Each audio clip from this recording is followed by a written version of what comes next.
BMC global live കൊച്ചിൻ്റെ സ്ഥാനാർത്ഥികൾക്കൊപ്പം എന്ന ഈ സെഗ്മെൻറ്റിലേക്ക് എവരെയും സ്വാഗതം ചെയ്യുന്നു. ഇന്ന് നമ്മോടൊപ്പമുള്ളത് തുറവൂർ ഗ്രാമപഞ്ചായത്തിലെ 1-ാം വാർഡ് LDF സ്ഥാനാർത്ഥിയായ ശ്രീ MM ജെയ്സനാണ് നമ്മോടൊപ്പമുള്ളത്. ശ്രീ ജെയ്സൺ, ഇതിലേക്ക് സ്വാഗതം. Thank you. ശ്രീ ജെയ്സൺ ആദ്യമായിട്ടാണോ ഈ മത്സര രംഗത്തിലേക്ക് കടന്നു വരുന്നത്? അല്ല, ഞാൻ 2 വട്ടം ഇതിക്ക് മുമ്പ് ഈ വാർഡിനെ പ്രതിനിധീകരിച്ചിട്ടുണ്ട്.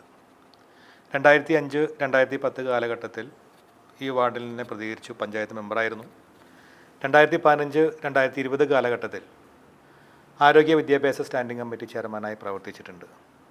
കോവിഡ് കാലത്തും പ്രളയകാലത്തും സാധാരണക്കാരായിട്ടുള്ള ജനങ്ങളോടൊപ്പം അവരെ അതിൽ നിന്ന് ക്യാമ്പുകളിലും അതുമായിട്ട് ബന്ധപ്പെട്ടുള്ള പുനരധിവാസ പ്രവർത്തനങ്ങളിലും അവരോടൊപ്പം ഉണ്ടാകാൻ കഴിഞ്ഞിട്ടുണ്ട്. 2020-2025 കാലഘട്ടം എന്ന് പറയുമ്പോൾ ഇപ്പോൾ UDF ആണ് തുറവൂർ ഗ്രാമപഞ്ചായത്ത് ഭരിച്ചുകൊണ്ടിരിക്കുന്നത്. ഈ ഭരണം തിരിച്ചുപിടിക്കാനുള്ള ഒരു ശ്രമമാണോ നിങ്ങളിപ്പോൾ നടത്തിക്കൊണ്ടിരിക്കുന്നത്?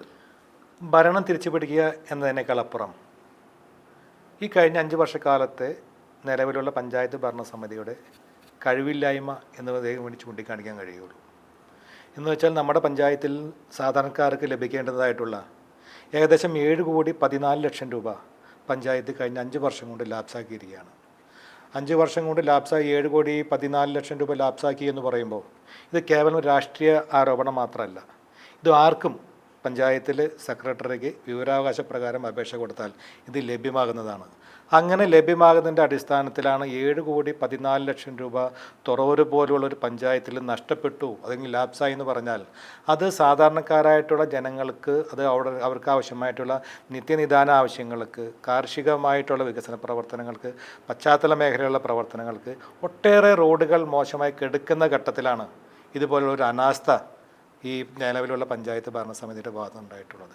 എന്ന് മാത്രമല്ല, കഴിഞ്ഞ ഭരണസമിതി ഈ നിലവിലുള്ള ഭരണസമിതിക്ക് മുമ്പ് ഞങ്ങളുണ്ടായിരുന്ന 2015-2020 കാലഘട്ടത്തിൽ തുറവൂർ പഞ്ചായത്ത് പുതിയ പഞ്ചായത്ത് ഓഫീസിന് പുതിയ കെട്ടിടം നിർമ്മിക്കുന്നതിന് ആവശ്യമായിട്ടുള്ള 50 ലക്ഷം രൂപ തുറവൂർ സർവീസ് സഹകരണ ബാങ്കിൽ ഫിക്സഡ് ഡെപ്പോസിറ്റ് ഇട്ട് അത് പണിതിനാവശ്യമായിട്ടുള്ള എല്ലാ പ്രവർത്തനങ്ങളും നടത്തിയിരുന്നു. ഇതുവരെ അത് ഒന്നും ചെയ്തില്ല എന്ന് മാത്രമല്ല, ഈ ഭരണം കാലാവധി തീരാറായ ഘട്ടത്തിലാണ് അതിന് കല്ലിടലുള്ളവർക്ക് നടപടിക്രമം ഉണ്ടായിട്ടുള്ളത്. തികച്ചും ഒരു നിരുത്തരവാദപരമായിട്ടുള്ള ഒരു പഞ്ചായത്ത് ഭരണസമിതിയാണ് നിലവിലുണ്ടായിട്ടുള്ളത് എന്നുള്ളത് കൊണ്ടാണ് ജനങ്ങൾ ആഗ്രഹിക്കുന്നു, ഞങ്ങളല്ല ഭരണമാറ്റം ആഗ്രഹിക്കുന്നത്, ജനങ്ങൾ ആഗ്രഹിക്കുന്നു ഇവരെ ഈ നിലവിലുള്ള ഭരണസമിതിയെ മാറ്റണമെന്നുള്ളത്. 1-ാം വാർഡ് എന്ന് പറയുമ്പോൾ ഇപ്പോൾ അവിടുത്തെ സിറ്റിംഗ് മെമ്പർ എന്ന് പറയുന്നത് UDFൻ്റെ മെമ്പറാണ്. സാർ ഇപ്പോൾ അവിടെ വീണ്ടും മത്സരിക്കുമ്പോൾ സാറിൻ്റെതായ എന്ത് പ്രത്യേകതയാണ് സാർ നോക്കിക്കാണുന്നത്? സാറിൻ്റെ സ്വപ്നം എന്താണ്? സാധാരണക്കാരിലേക്ക് ഇറങ്ങിച്ചെന്ന് ഈ വാർഡ് തിരിച്ചു പിടിക്കാൻ സാറിൻ്റെ പദ്ധതികൾ എന്തൊക്കെയാണ്? നിലവിലുള്ള വാർഡ് മെമ്പർ എന്ന് പറയുമ്പോൾ സ്വാഭാവികമായിട്ടും അവർ നിലവിലുള്ള പഞ്ചായത്ത് പ്രസിഡന്റ് കൂടിയുള്ള ആളാണ്. പഞ്ചായത്ത് പ്രസിഡന്റ് കൂടി ഉള്ള ആളായിട്ട് പോലും ഒട്ടേറെ റോഡുകൾ ആ വാർഡുമായിട്ട് ബന്ധപ്പെട്ടുള്ള റോഡുകൾ പേര് പറഞ്ഞാൽ Devari Kuttippara road, Anappara canal bund road, Vathakkad north Anappara road, Vathakkad Anappara Kokkunnu road എന്ന് വെച്ചാൽ നിലവിലുള്ള ആ പഞ്ചായത്തിൽ ആ വാർഡിലെ ഓരോ റോഡുകളുടെയും ഗതാഗതം ചെയ്യുന്നതിന് ആവശ്യമായിട്ടുള്ള ഒരു പ്രവർത്തനവും നടത്തിയിട്ടില്ല എന്ന് പറയുമ്പോഴാണ് നേരത്തെ ഞാൻ പറഞ്ഞതുപോലുള്ള 7,14 ലക്ഷം രൂപ ലാപ്സായിട്ടുള്ളത്. എന്ന് വെച്ചാൽ നിരുത്തരവാദിത്വപരമായിട്ടുള്ള പ്രവർത്തനം ഒരു കാരണത്തോടും വാർഡിനോടും മാത്രമല്ല പഞ്ചായത്തിനോടും വാർഡിനോടും ഒരു ഉത്തരവാദിത്വവും കാണിക്കാതെ കേവലം ആ കാലാവധി തികയ്ക്കുക എന്നുള്ള ലക്ഷ്യത്തിലല്ലാതെ വേറെ ഒന്നും ചെയ്തിട്ടില്ല. എന്നാൽ ഇതിൽ നിന്ന് വ്യത്യസ്തമായിട്ടുള്ളത് നിലവിലുള്ള ഗതാഗതം എന്ന് പറയുമ്പോൾ ആ പ്രദേശത്തെ സാധാരണക്കാർ ഒരു ആശുപത്രിയിലേക്ക് പോകുന്നതിനും ഗതാഗതം ചെയ്യുന്നതിനും ഒട്ടേറെ ഉപയോഗിക്കുന്ന റോഡുകളാണ്. അത് പ്രധാന പരിഗണനയിലാണ്. ലൈഫ് പദ്ധതിയുമായിട്ട് ബന്ധപ്പെട്ട് ഒട്ടേറെ ആളുകൾക്ക് വീട് ലഭിക്കേണ്ടതുണ്ട്. അതിനാവശ്യമായിട്ടുള്ള പ്രവർത്തനമായിട്ട് ബന്ധപ്പെട്ട് പോകേണ്ടതുണ്ട്. അതൊക്കെ നമ്മുടെ സാധാരണക്കാരായിട്ടുള്ള ആളുകൾക്ക് ഒട്ടേറെ കാർഷിക മേഖലയാണ്. ആ കാർഷിക മേഖലയിലെ ആളുകളെ സഹായിക്കുന്നതിനാവശ്യമായിട്ടുള്ള പ്രവർത്തനവുമായിട്ട് ബന്ധപ്പെട്ട് മുന്നോട്ട് പോകണം എന്ന് തന്നെയാണ് ഞാൻ ഉദ്ദേശിക്കുന്നത്. 2025 ഈ തദ്ദേശ സ്വയംവര തെരഞ്ഞെടുപ്പ് 2026 വരുന്ന നിയമസഭാ തെരഞ്ഞെടുപ്പിന് മുന്നോടിയായിട്ടാണ് എല്ലാ രാഷ്ട്രീയ കക്ഷികളും നോക്കിക്കാണുന്നത്. അപ്പോൾ സാറിൻ്റെ ഇതിനോടുള്ളൊരു കാഴ്ചപ്പാട് എങ്ങനെയായിരിക്കും? 2026 തെരഞ്ഞെടുപ്പിനോടുള്ള ഒരു സെമി ഫൈനൽ തന്നെ ആയിരിക്കുമോ ഈ ഒരു തദ്ദേശ സ്വയംഭരണ സ്ഥാപനത്തേക്കുള്ള തെരഞ്ഞെടുപ്പ്? ആണല്ലോ. പഞ്ചായത്ത് 2026 ഏകദേശം ഏപ്രിൽ മെയ് മാസങ്ങളിൽ ഏകദേശം ഒരു 6 മാസം കൂടി ഈ കാലഘട്ടത്തിൽ വരുന്നുള്ളൂ. അതിനിടയിലാണ് തദ്ദേശ സ്വയംഭരണ സ്ഥാപനങ്ങളെ തിരഞ്ഞെടുപ്പ് വരുന്നത്. നാം ഒന്ന് വിലയിരുത്തുമ്പോൾ ഇപ്പോൾ നിലവിൽ 1600 രൂപ പെൻഷൻ ഉണ്ടായിരുന്നത് 2000 രൂപ, ഏകദേശം 65 ലക്ഷം പേരിലേക്ക് ഈ പൈസ എത്തുക എന്ന് പറഞ്ഞാൽ ആ സാധാരണക്കാർക്കോടൊപ്പം ചേർന്ന് നിൽക്കുന്ന ഒരു സർക്കാരാണ് ഇത് എന്നുള്ളത് കൊണ്ടാണ്.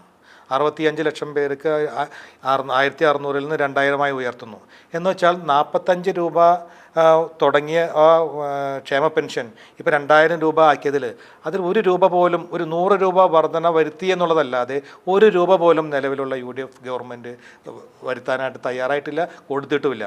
മുൻകാലങ്ങളിലും 18ഉം 24 മാസങ്ങളിലെ കുടിശ്ശിക ഉണ്ടായിരുന്നത്, ആ കുടിശ്ശിക അടക്കം തീർത്ത് നമ്മുടെ ഈ നിലവിലുള്ള സംസ്ഥാന സർക്കാർക്ക് കൊടുക്കാൻ കഴിഞ്ഞുവെങ്കിൽ അത് ചെറിയ കാര്യമായിട്ട് ഒരു സാധാരണക്കാരും കാണുന്നില്ല. അപ്പോൾ നമുക്കറിയാം വിദ്യാഭ്യാസ മേഖലയിൽ ഒരു 10 വർഷം മുമ്പ്, ഇപ്പം കഴിഞ്ഞ 2 സർക്കാർ, ഇതിന് മുമ്പുള്ള പിണറായി സർക്കാരിൻ്റെ എന്നുള്ളത് മാത്രമല്ലല്ലോ, ഇതിനു മുമ്പ് പിണറായി സർക്കാർ വരുന്നതിന് മുമ്പുള്ള ഒരു ഘട്ടം ഉണ്ടായിരുന്നു. എന്ന് വെച്ചാൽ പൊതുവിദ്യാഭ്യാസ മേഖലയിലേക്ക് ആളുകൾ കടന്നു വരാതെ എല്ലാം ഇംഗ്ലീഷ് മീഡിയം സ്കൂളുകൾ, സ്വാശ്രയ ഇംഗ്ലീഷ് മീഡിയം സ്കൂളുകളിലേക്കുള്ള ഒരു കുത്തിയൊഴുക്കായിരുന്നു. എന്നാൽ അതിൽ നിന്നെല്ലാം വ്യത്യാസമായി മാറി പൊതുവിദ്യാഭ്യാസ സംരക്ഷണ യജ്ഞത്തിൻ്റെ ഭാഗമായി ഇംഗ്ലീഷ് മീഡിയം സ്കൂളുകളിലേക്ക് അല്ലെങ്കിൽ ഈ സ്വാശ്രയ സ്കൂളുകളിലേക്ക് പോയിക്കൊണ്ടിരുന്ന ആളുകൾ, സാധാരണക്കാരായിട്ടുള്ള ആളുകൾ, അവരെല്ലാം നമ്മുടെ സർക്കാർ സംവിധാനങ്ങളിലോ എയ്ഡഡ് സ്കൂൾ വിദ്യാഭ്യാസ സ്ഥാപനങ്ങളിലേക്ക് ചേരുന്ന ഒരു അവസ്ഥയുണ്ടായി. ഏകദേശം 5 ലക്ഷത്തോളം കുട്ടികളാണ് ഈ അധ്യയന വർഷം നമ്മുടെ 1-ാം ക്ലാസ്സിലൊക്കെ ആയിട്ട് ബന്ധപ്പെട്ട് ചേർന്നത്. അതുപോലെ ആരോഗ്യ മേഖലയിൽ നമുക്കറിയാം, കേവലം ബോർഡ് മാറ്റി വയ്ക്കൽ മാത്രമല്ലല്ലോ, ഇന്ന് ഏത് ആശുപത്രിയിൽ ചെന്നാലും മരുന്നിന് യാതൊരു ക്ഷാമമില്ല. ഇത് നമ്മൾ മറ്റുള്ള സ്വകാര്യ ആശുപത്രിയോടൊപ്പം തന്നെ നിൽക്കുന്ന വിധത്തിലേക്കാണ് നമ്മുടെ മെഡിക്കൽ കോളേജുകൾ, ജില്ലാ ജനറൽ ആശുപത്രികൾ എല്ലാം തന്നെ മാറിയിരിക്കുന്നത്. ഇതൊക്കെ സാധാരണക്കാർക്ക് അറിയാവുന്ന കാര്യങ്ങൾ തന്നെയാണല്ലോ. ഒട്ടേറെ നമുക്കറിയാം, നമ്മുടെ റോഡുകൾ BMBC നിലവാരത്തിൽ പണിതിനാവശ്യമായിട്ടുള്ള പ്രവർത്തനങ്ങളായിട്ട് ബന്ധപ്പെട്ട് പോകുന്നു. അതിൽ നമ്മുടെ പ്രദേശങ്ങളിൽ വേണ്ടത്ര പരിഗണന നമ്മുടെ MLAയുടെ ഭാഗത്ത് ഉണ്ടാവാത്തതിൻ്റെ ഭാഗമായി അങ്കമാലിയിലെ ഒരു ബൈപ്പാസ് നിർമ്മിക്കുന്നതിനാവശ്യമായിട്ടുള്ള പ്രവർത്തനത്തിന് ഇല്ലാത്തതിൻ്റെ ഭാഗമായി എന്തെല്ലാം ഗതാഗതക്കുരുക്കാണ് ഉണ്ടായിട്ടുള്ളത്.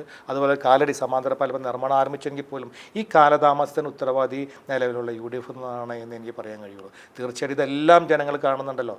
ഈ മാറ്റം ജനങ്ങൾ അതുമായിട്ട് ബന്ധപ്പെട്ട് നിലവിലുള്ള പിണറായി സർക്കാർ തുടരണം എന്നുള്ള ഒരു ആഗ്രഹമാണ് സാധാരണ ജനങ്ങളിലുള്ളത്.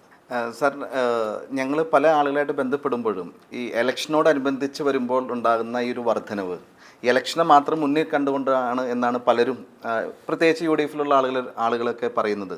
അപ്പോൾ ആ ഒരു ഇലക്ഷനെ മുന്നിൽ കണ്ടുകൊണ്ടാണോ ഈ പെൻഷൻ അങ്ങനെയുള്ള വർധനവ് ഇപ്പോൾ നടത്തിയിരിക്കുന്നത്, അതോ ജനങ്ങളുടെ ഒരു ലക്ഷ്യം അല്ലെങ്കിൽ ജനങ്ങളുടെ ക്ഷേമം ഇത് മനസ്സിലാക്കിക്കൊണ്ടാണോ? എങ്ങനെയാണ് സാർ ഇതിനെ നോക്കി കാണുന്നത്? നിലവിൽ കഴിഞ്ഞ പ്രകടന പത്രികയിൽ കൃത്യമായി പറഞ്ഞിട്ടുണ്ട്, ഈ 5 വർഷം കൊണ്ട് എല്ലാ വർഷവും 100 രൂപ വർദ്ധിപ്പിക്കും എന്നാണ് പറഞ്ഞിട്ടുള്ളത്.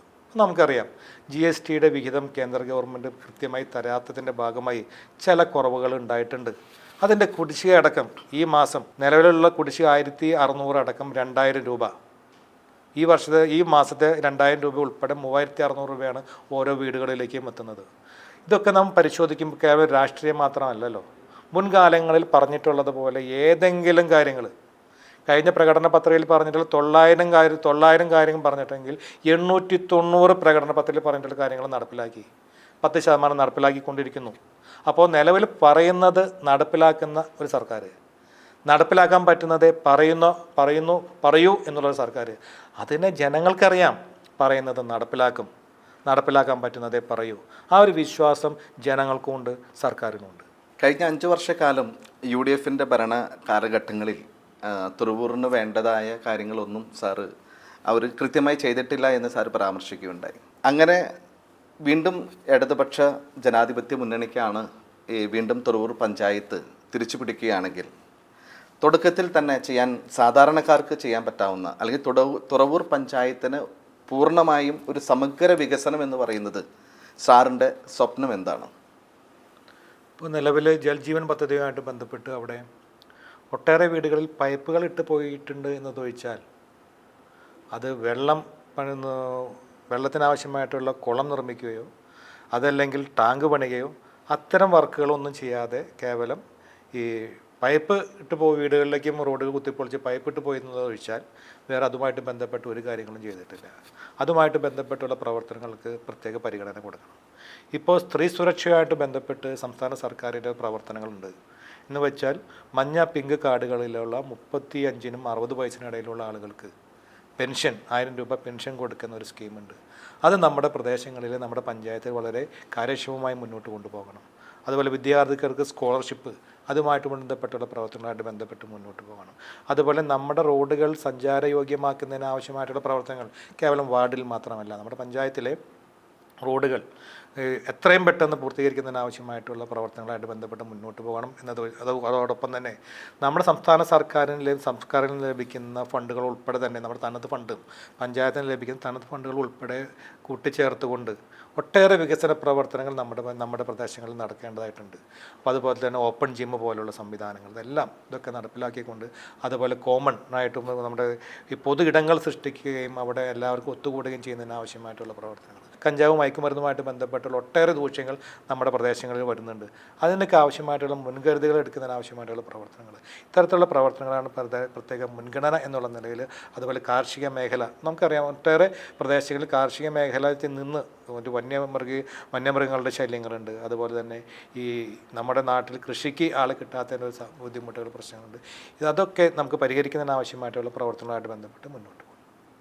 സാറ് സ്ത്രീകളെക്കുറിച്ച് വളരെയധികം പരാമർശിക്കുകയുണ്ടായി. മാസങ്ങളോളായി നമ്മുടെ തിരുവനന്തപുരത്ത് നടക്കുന്ന ആശാ വർക്കേഴ്സ്, അതായത് കോവിഡിൻ്റെ സമയങ്ങളിൽ ഗവൺമെൻറ്റിൻ്റെ മുഖമായിരുന്ന ആശാ വർക്കേഴ്സിൻ്റെ സമരം ഇപ്പോഴും നടന്നുകൊണ്ടിരിക്കുകയാണ് അല്ലേ? അതിനെക്കുറിച്ച് സാറിന് എന്താണ് പറയാനുള്ളത്? ആശാ വർക്കറുടെ സമരം എന്തുകൊണ്ട് അവസാനിക്കുന്നില്ല? ആശാ വർക്കർമാരുടെ സമരം ഇപ്പോൾ അവസാനിച്ചു എന്നാണ് ഞാൻ മനസ്സിലാക്കുന്നത്. എങ്കിൽ പോലും നിലവിൽ നമ്മുടെ ഈ രാജ്യത്ത് ഏറ്റവും കൂടുതൽ ഇൻസെൻറ്റീവ് കൊടുക്കുന്നത്, അതല്ലെങ്കിൽ ആശാമാർക്ക് വേണ്ട ഓണറേറിയം കൊടുക്കുന്നത് 8000 രൂപ കൊടുക്കുന്നത് നമ്മുടെ സംസ്ഥാനത്താണ്. വേറെ ഒരു സംസ്ഥാനത്തും ഇത്രയും വലിയ തുക ഒരു സംസ്ഥാനത്തും ഇല്ല. ഏകദേശം ഒരു 12-13,000 രൂപ ഓരോ ആശയ്ക്കും അവരുടെ പ്രവർത്തനങ്ങളുടെ ഭാഗമായി കിട്ടുന്ന ഒരു അവസ്ഥയാണ് നമ്മുടെ സംസ്ഥാനത്തുള്ളത്. എന്നാൽ ഇപ്പോൾ നടക്കുന്ന ഈ സമരം എന്ന് പറയുന്നത് അത് രാഷ്ട്രീയ പ്രേരിതമായിട്ടുള്ള സമരമാണ്. അതിൽ നിലവിലുള്ള ഈ നമ്മുടെ സംസ്ഥാനത്തെ പ്രബല വിഭാഗമായിട്ടുള്ള CITU, INTUC ഒന്നും ആ സമരത്തിലില്ല. അത് കേവലം സർക്കാരിനെ കരിവാരി തേക്കുന്നതിന് ആവശ്യമായിട്ടുള്ള ഒരു സമരമായിട്ടാണ് നമുക്കെന്നെ കാണാൻ കഴിയുള്ളൂ. എന്നാൽ നിലവിലെ ഒരു കേന്ദ്ര പ്രൊജക്റ്റാണ് ഈ ആശായായിട്ട് ബന്ധപ്പെട്ടുള്ളത്. അതിന് വേണ്ട ഫണ്ട് അനുവദിക്കേണ്ടതും ഈ ആശാ വർക്കർമാരുടെ ഇൻസെൻറ്റീവും ഓണറേറിയവും വർദ്ധിപ്പിക്കേണ്ടതും കേന്ദ്ര സർക്കാരാണ്. അതിനെതിരെ എല്ലാ സമരം, അതാണ് അതിന് രാഷ്ട്രീയ പ്രേരിതമാണ് എന്ന് പറയാൻ കഴിയുന്നത്. അതുപോലെ തന്നെ നമുക്കറിയാം അംഗനവാടി ടീച്ചർമാരും അതുപോലെ തന്നെ ആ വിഭാഗത്തിൽപ്പെട്ട ആളുകൾക്ക്, സ്ത്രീകളാണ് അതിൽ എല്ലാവരും തന്നെ, അവർക്കും അവരുടെ പ്രവർത്തനത്തിന് അവരുടെ ജോലിക്ക് അനുസൃതമായിട്ടുള്ള ഒരു വേതനം അവർക്ക് ലഭിക്കുന്നില്ല. അവർക്കും അതുമായിട്ട് ബന്ധപ്പെട്ടുള്ള വേതനം ലഭിക്കുന്നുണ്ട്. അവർക്കൊക്കെ ആവശ്യമായിട്ടുള്ള, അവർക്ക് ജീവിക്കാൻ ആവശ്യമായിട്ടുള്ള, അതെന്തെങ്കിലും അവരുടെ ജോലിക്ക് അനുസൃതമായിട്ടുള്ള വേതനം നൽകണമെന്ന് തന്നെയാണ് എൻ്റെ അഭിപ്രായം. സാറ് സംസാരിച്ചപ്പോൾ കേന്ദ്രത്തെക്കുറിച്ച് പരാമർശിക്കുകയുണ്ടായി. NDA സർക്കാർ പറയുന്നു ആവശ്യത്തിനുള്ള ഫണ്ടുകളെല്ലാം കേരളത്തിലേക്ക് ഫണ്ട് ചെയ്യുന്നുണ്ടെന്ന്. അപ്പോൾ അതൊരു പ്രഹസനം മാത്രമാണോ, അതോ അവരുടെ കേരളത്തിൻ്റെ വികസനത്തിന് വേണ്ടി കേന്ദ്ര ഗവൺമെൻറ് ഒരു തടസ്സമായി നിൽക്കുകയാണോ സാറിൻ്റെ അഭിപ്രായത്തിൽ? കേന്ദ്രത്തിൻ്റെ വികസനത്തിന് തടസ്സമാണെന്ന് തന്നെ പറയേണ്ടി വരും. കാരണം ഇപ്പം നമുക്കറിയാം, ലൈഫ് ഭവന പദ്ധതിയുമായിട്ട് ബന്ധപ്പെട്ട് 5 ലക്ഷം വീടുകളാണ് നമ്മുടെ സംസ്ഥാനത്ത് പൂർത്തീകരിച്ചത്. 5 ലക്ഷം വീട് എന്ന് പറയുമ്പോൾ 4 ലക്ഷം രൂപയാണ് ഒരു കുടുംബത്തിന് നൽകുന്നത്. ആ 4 ലക്ഷം രൂപ കൂടാതെ തൊഴിലുറപ്പ് പദ്ധതിയുമായിട്ട് ബന്ധപ്പെട്ട് 30 ദിവസത്തെ വേതനം അവർക്കിതുമായിട്ട് ബന്ധപ്പെട്ട് വേറെയും മറ്റും ലഭിക്കുന്നുണ്ട്. എന്നാൽ കേന്ദ്ര സർക്കാരിൻ്റെ ഒരു വിഹിതം എന്ന് പറയുന്നത് കേവലം 70,000 രൂപ മാത്രമാണ്. അത് എല്ലാ വീടുകൾക്കും ഇല്ല. അവരുടെ തുച്ഛമായിട്ടുള്ള എണ്ണങ്ങൾക്ക് മാത്രമാണ് ഈ 70,000 രൂപ ലഭിക്കുന്നത്. എന്നാൽ ഈ 70,000 രൂപ കൊടുക്കുമ്പോൾ തന്നെ അവർ പറയാണ്, ഇത് കേന്ദ്ര പദ്ധതിയാണ്, പ്രധാനമന്ത്രിയുടെ ഫോട്ടോ അടക്കം വെക്കണം, ബ്രാൻഡ് ചെയ്യണം എന്നുള്ളത് പറയുമ്പോൾ സ്വാഭാവികമായും നമ്മൾ പണിയുന്ന വീടിൻ്റെ മുമ്പിൽ നമുക്കേത് ബാങ്ക് ലോൺ എടുത്താൽ ആ ലോണിൻ്റെ ബാങ്കിൻ്റെ പേര് എഴുതി വെക്കണം എന്ന് പറയുന്നത് പോലെ തന്നെയാണ്. അതൊക്കെ നമ്മുടെ അഭിമാനത്തെ വ്രണപ്പെടുത്തുന്ന രൂപത്തിലുള്ള ഒരു സെൻട്രൽ ഗവൺമെൻറ് ചില നിലപാടുകളാണത്. അതുമായിട്ട് ബന്ധപ്പെട്ടൊന്നും നമുക്ക് പൊരുത്തപ്പെട്ട് പോകാൻ കഴിയില്ല. നമുക്ക് സംസ്ഥാനങ്ങളിൽ നിന്ന് കൊണ്ടുപോകുന്ന GST വിഹിതത്തിൻ്റെ അർഹതപ്പെട്ടത് മാത്രം തന്നാൽ മതി. അതല്ലാതെ ഒരിക്കലും കേന്ദ്ര സർക്കാരിൻ്റെ ഒരു ഔദാര്യത്തിനും സംസ്ഥാന സർക്കാരല്ല നിലകൊള്ളുന്നത്. അർഹതപ്പെട്ടത് കിട്ടാതെ വരുമ്പോഴാണ് അത് ചോദ്യങ്ങളായിട്ടായാലും കോടതി വഴിയായിട്ടായാലും പോകേണ്ടി വരുന്നത്. കേരളത്തിനെക്കുറിച്ചും കേന്ദ്രത്തിനെക്കുറിച്ചും തുറവൂരിനെക്കുറിച്ചും സാറ് സംസാരിച്ചു. ഇനിയും സാറിൻ്റെ ഫാമിലി ജീവിതത്തെക്കുറിച്ചും അല്ലെങ്കിൽ സാറിൻ്റെ കുടുംബത്തെക്കുറിച്ചും ഒന്ന് ഞങ്ങൾക്ക് വേണ്ടി ഒന്ന് പരിചയപ്പെടുത്താവോ? എൻ്റെ ഭാര്യ ജിഷ, ആൾ ഹൗസ് വൈഫാണ്. കുറച്ച് കുട്ടികൾക്ക് ട്യൂഷൻ എടുക്കുന്നുണ്ട്. മകൾ നഴ്സാണ്, ഓസ്ട്രേലിയയിൽ സ്റ്റുഡൻറ്റ് കഴിഞ്ഞു, ഇപ്പോൾ ജോലി ചെയ്യുന്നു. മകൻ നഴ്സിംഗ് പഠിക്കുന്നു UK-യിൽ. BMC ഗ്ലോബൽ ലൈഫ് കൊച്ചിൻ്റെ എല്ലാ വിജയാശംസകളും സാറിനും സാറിൻ്റെ പാർട്ടിക്കും നേരുന്നു.